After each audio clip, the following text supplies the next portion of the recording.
Bienvenidos, esto es Razón de Estado. Tengo el gusto de presentarles al doctor Fritz Thomas. Él es economista y columnista de Prensa Libre. Su columna sale todos los jueves, una gran columna, se las recomiendo.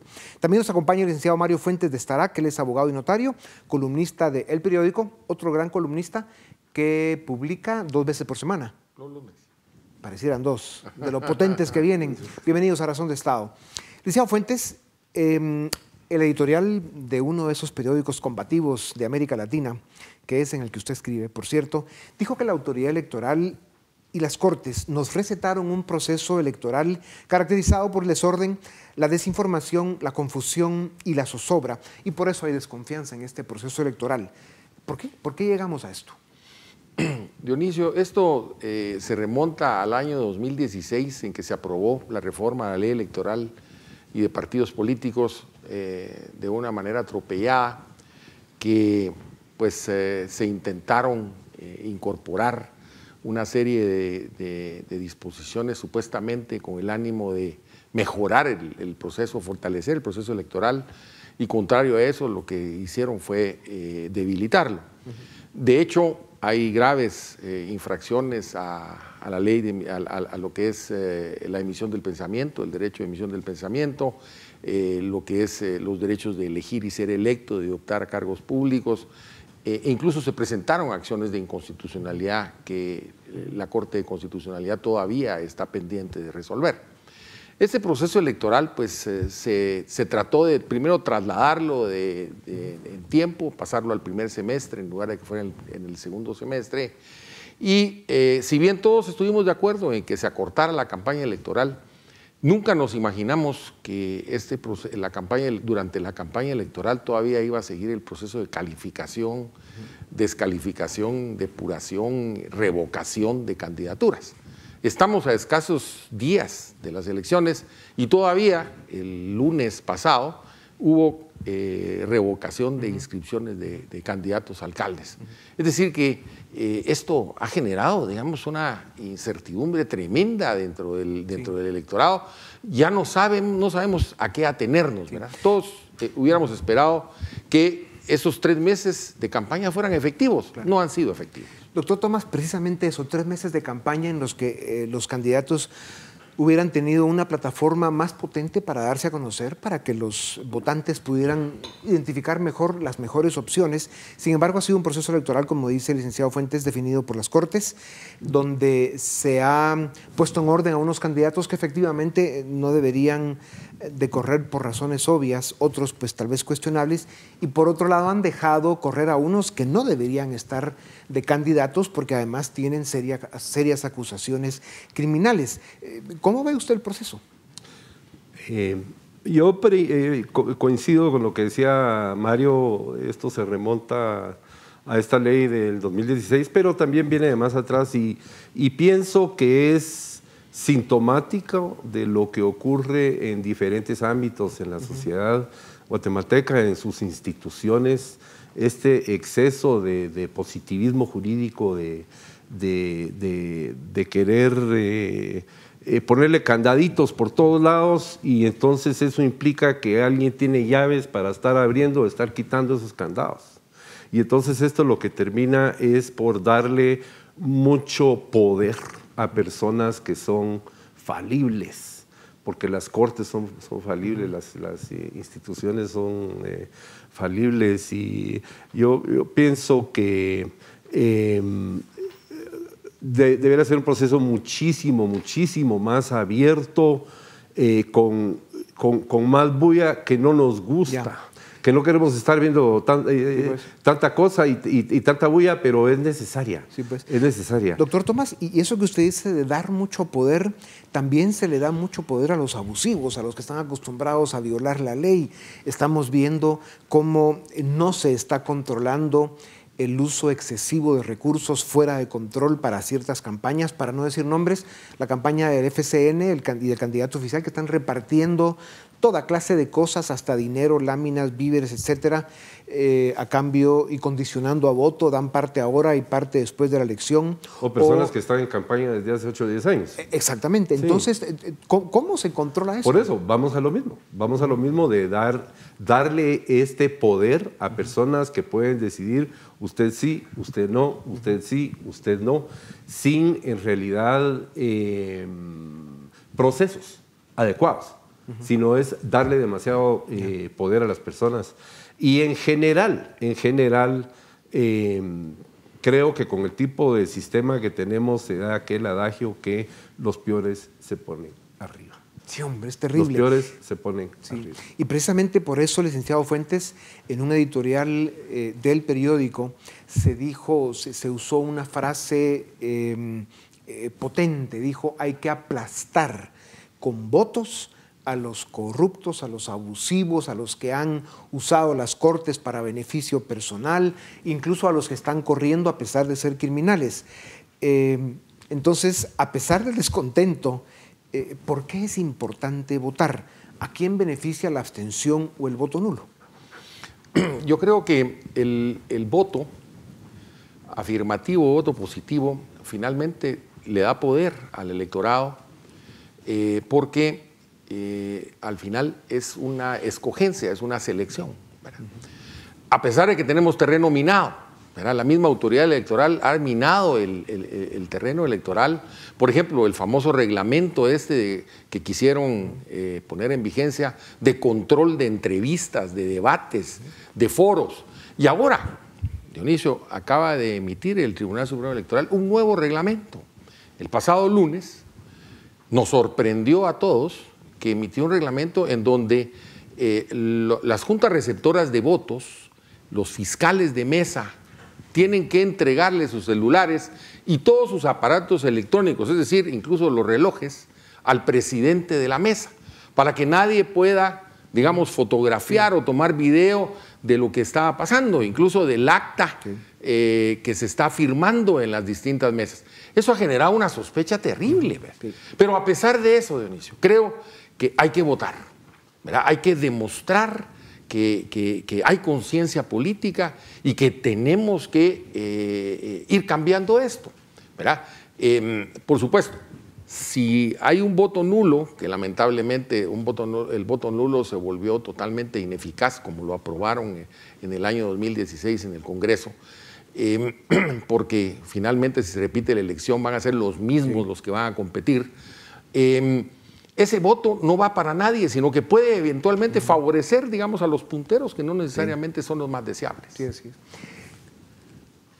Según la encuesta que estamos publicando, Alejandro Yamatei y Roberto Arzú podrían disputarle a Sandra Torres la segunda vuelta.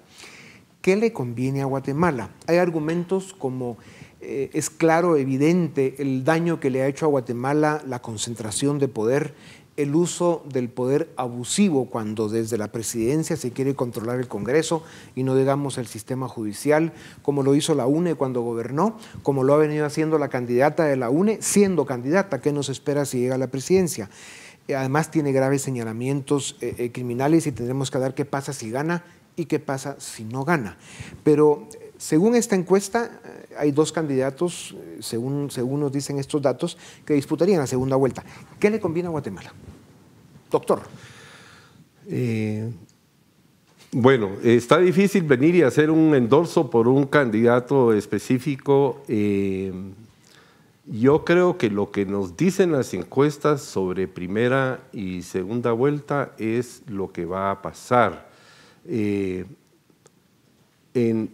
En lo personal, Dionisio, yo creo que independientemente de quién gane, de las tres personas que mencionaste, tiene que pasar algo en Guatemala y tiene que surgir algo que permita un proyecto país donde se puedan poner de acuerdo el Ejecutivo y el Congreso para hacer cosas que son necesarias para el país.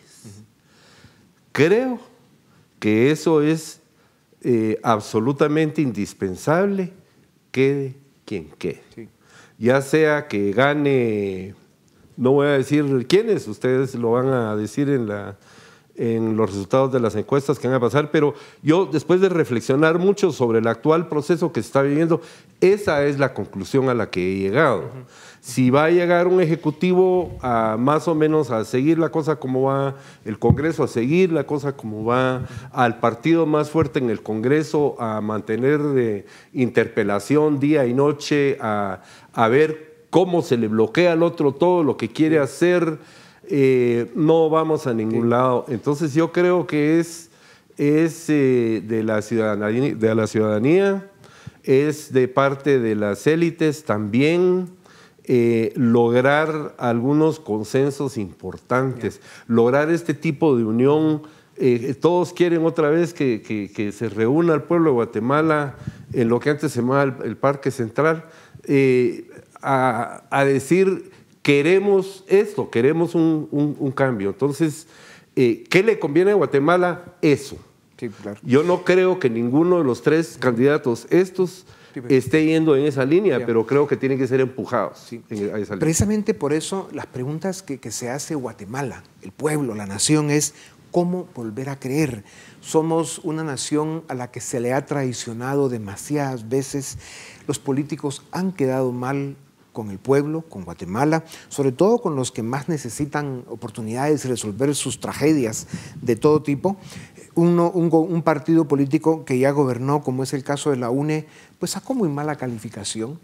Y desde un medio de comunicación como este, o yo como un activista, que cumplo 41 años de serlo este año, uno no es adversario político, ni mucho menos enemigo, pero sí duele ver cómo a través de los años esa traición y ese daño acumulado se ha ido convirtiendo en la tragedia que estamos viviendo. Y como dice el doctor Tomás, licenciado Fuentes, para entrar a la pregunta, pues no vemos que lo que viene sea realmente fuente de cambio o solución. Va a haber que trabajar mucho más desde la sociedad y a través del sistema de partidos políticos, rescatándolo, refundándolo para que eso de verdad dé resultados. Entonces, regresamos a la pregunta del comentario que hice anteriormente. Si Sandra Torres gana la elección, que tiene graves señalamientos criminales, ¿qué pasa si gana y qué pasa si no gana?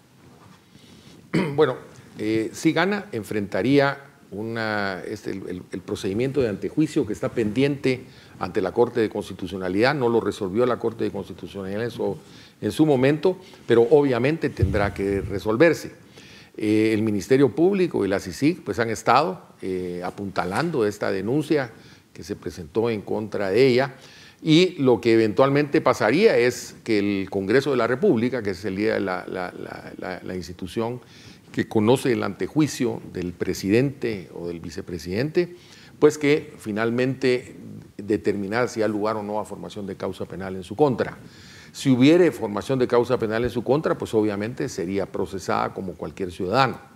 Ahora, y si no, pues si no se decreta esto, pues continuaría en funciones o tomaría posesión, etc.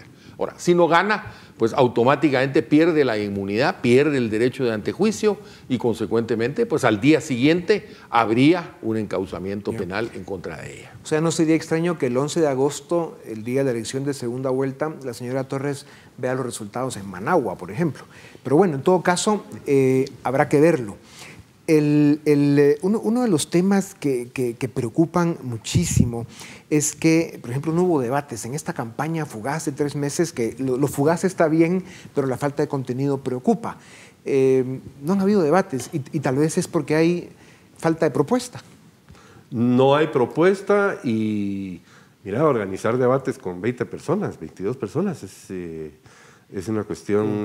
subdesarrollo político en su máxima expresión. Sí, total. No ha habido oportunidad de verdaderamente hacerles preguntas difíciles a los candidatos en escenarios públicos donde tienen que responder y regresamos otra vez a la ley electoral y de partidos políticos que es tan conscriptiva, tan cerrada, y estamos viendo el resultado. Ojalá aprendamos. Yo sí he investigado, escribí un par de columnas sobre esto y me costó mucho no encontrar material.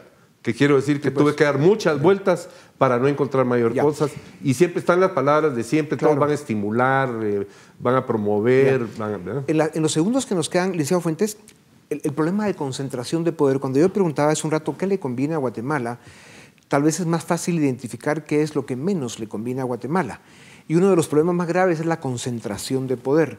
En el caso de una victoria de la UNE y de Sandra Torres, habría una concentración enorme de poder en el Congreso, en la presidencia, y la cooptación o la captura que hay en una parte del sistema judicial.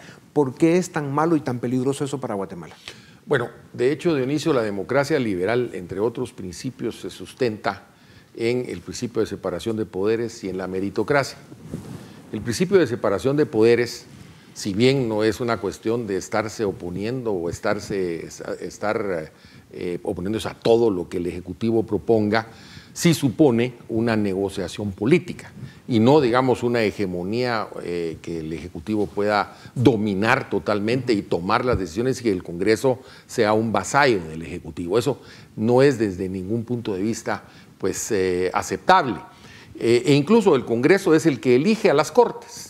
Entonces, obviamente, si el Congreso es un vasallo del Ejecutivo, pues automáticamente también va a elegir cortes que estén al servicio del Ejecutivo. Eso provoca concentración de poder, provoca dominación.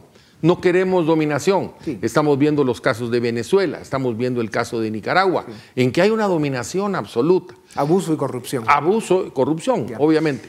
Bueno, pues muchísimas gracias. Sin duda alguna, los políticos tienen que comprender de que la nación, el pueblo, los ciudadanos necesitamos volver a creer en ellos. Tienen mucho trabajo pendiente. Pero tenemos que cambiar las reglas, Dionisio. Los políticos no van a cambiar. Tenemos que cambiar las reglas que los hagan cambiar. Sí, así es. Perdón. Pero bueno, hay mucho trabajo ciudadano pendiente. Gracias. Volvemos en un momento para seguir con Razón de Estado.